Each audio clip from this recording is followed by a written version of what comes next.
Hello and welcome to a new episode of Pioneers Talk.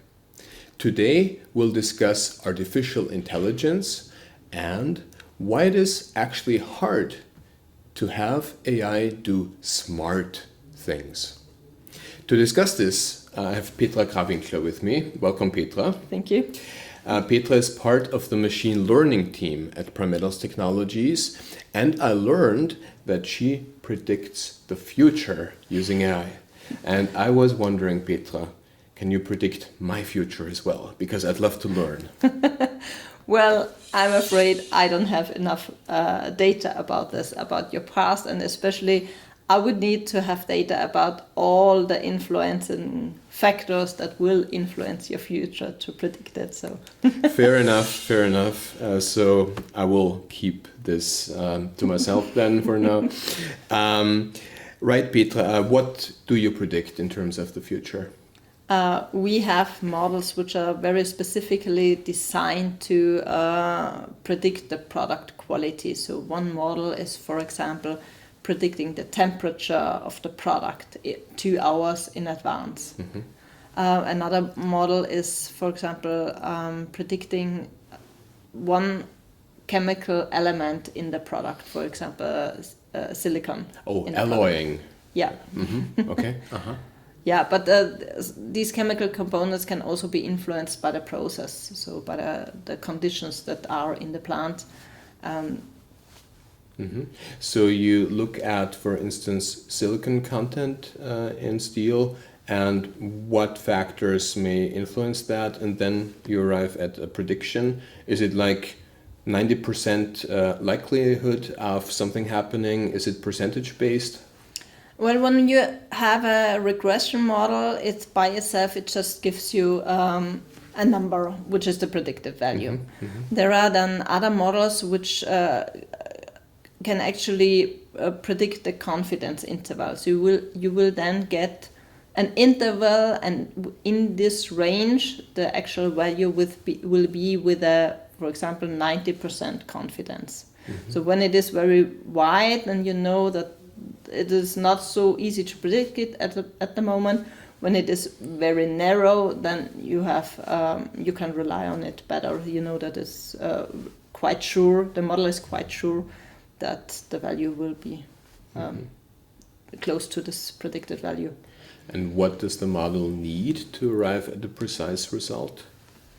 It needs information, it needs data, and especially of all, or it would be perfect to have all the influencing factors in the data, of course.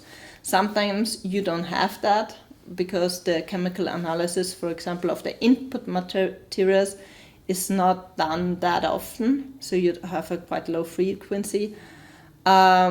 And also the grain size of the input material might differ, but some of these can then be seen in other process variables. So for example, when you have these grain sizes, fines, this will influence the pressures that you have in your plant.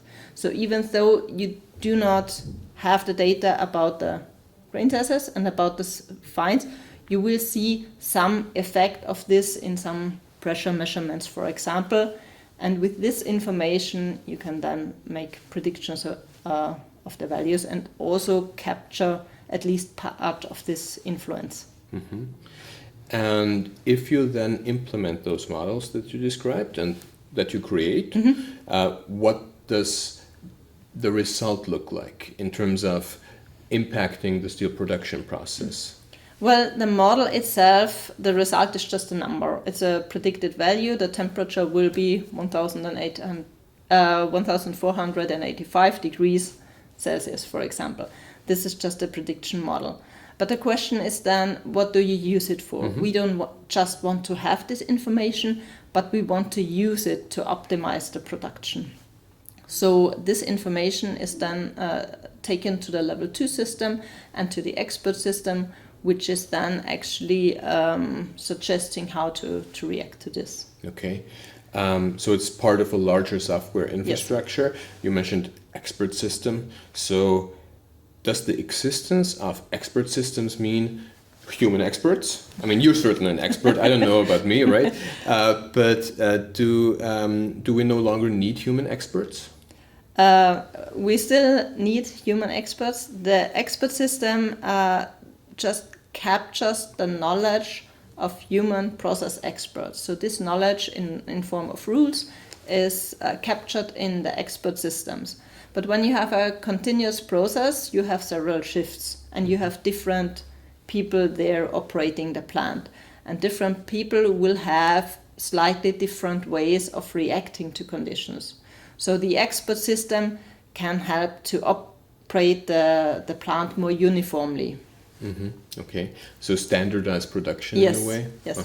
Does it also help when you have new talent come in, new operators who need further training and may rely on other means of perfecting what they do? Yes. The expert system, as I said before, it captures the knowledge of the experts when they retire, hopefully, before you put the knowledge into the expert system.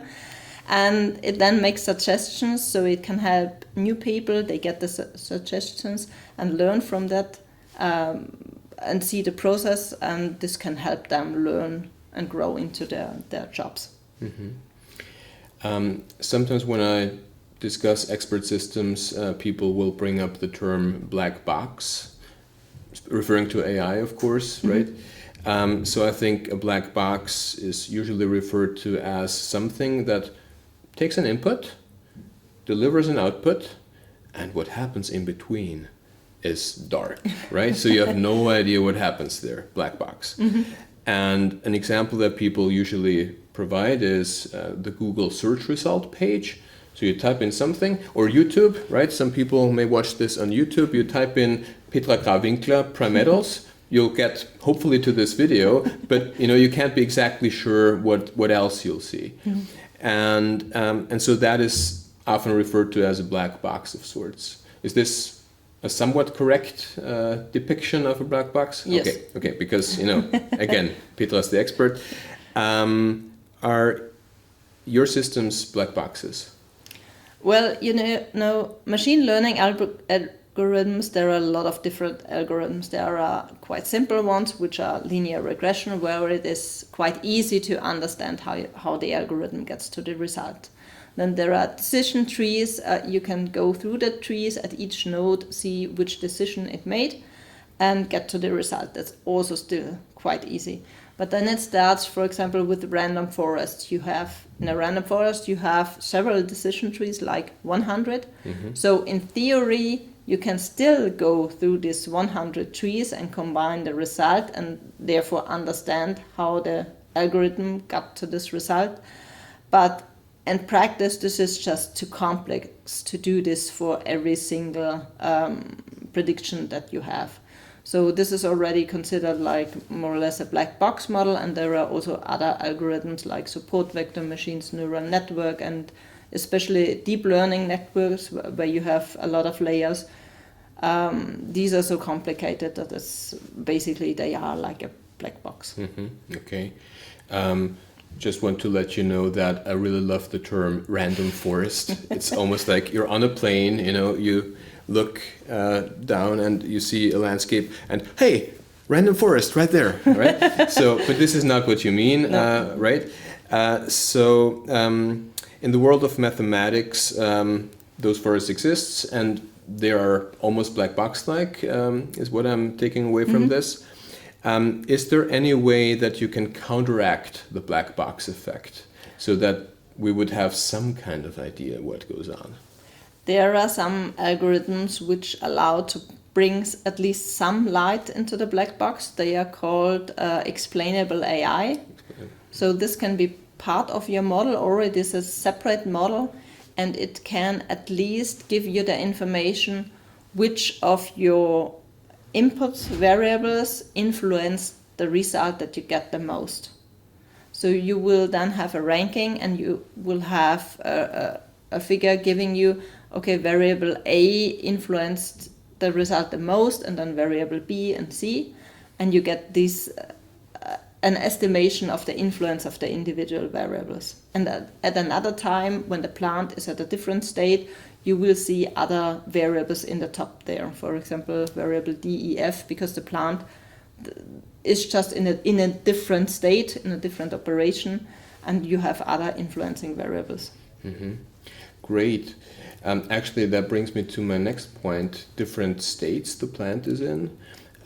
Most AI models, I take it, need data. I mean, this Yes. is why you couldn't predict my future, Yeah, right? exactly. So if an AI system knew everything, then it would have to have sample data on every possible state of the plant, right? Yes, Including exactly. malfunctions. Yes, exactly. So would this mean that if you wanted to have the AI model know everything, you'd have to basically destroy every piece of equipment at some point and sample that, and then you'd know?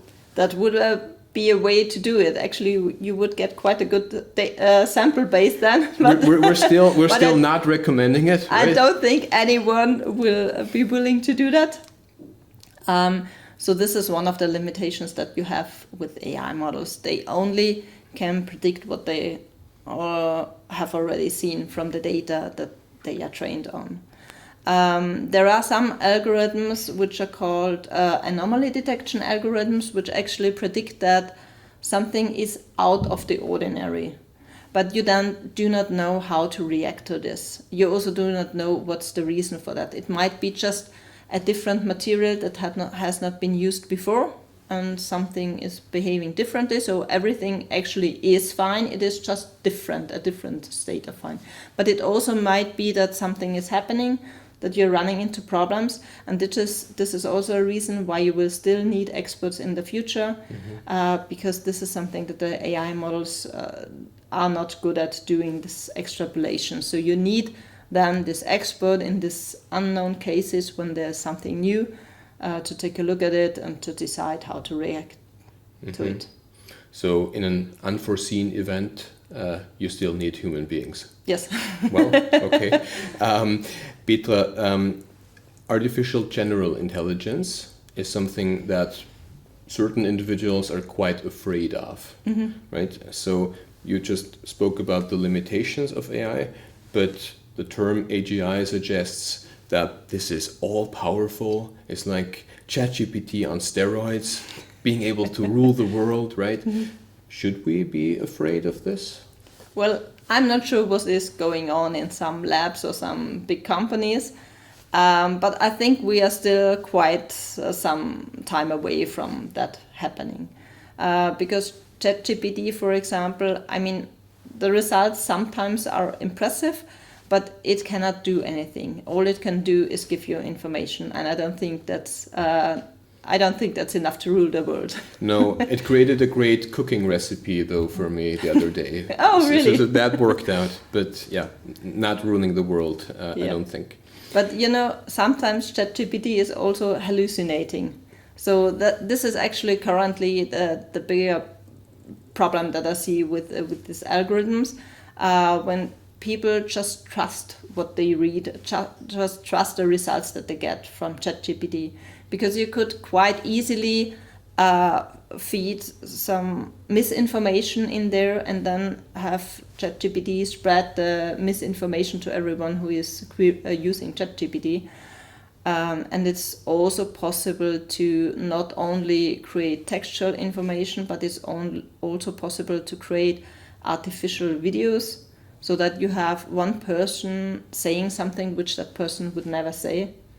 And people see that online and they say, oh, but I saw him say that, and believe in that, but it was actually artificially created, so you could easily use that to spread misinformation. Mm-hmm.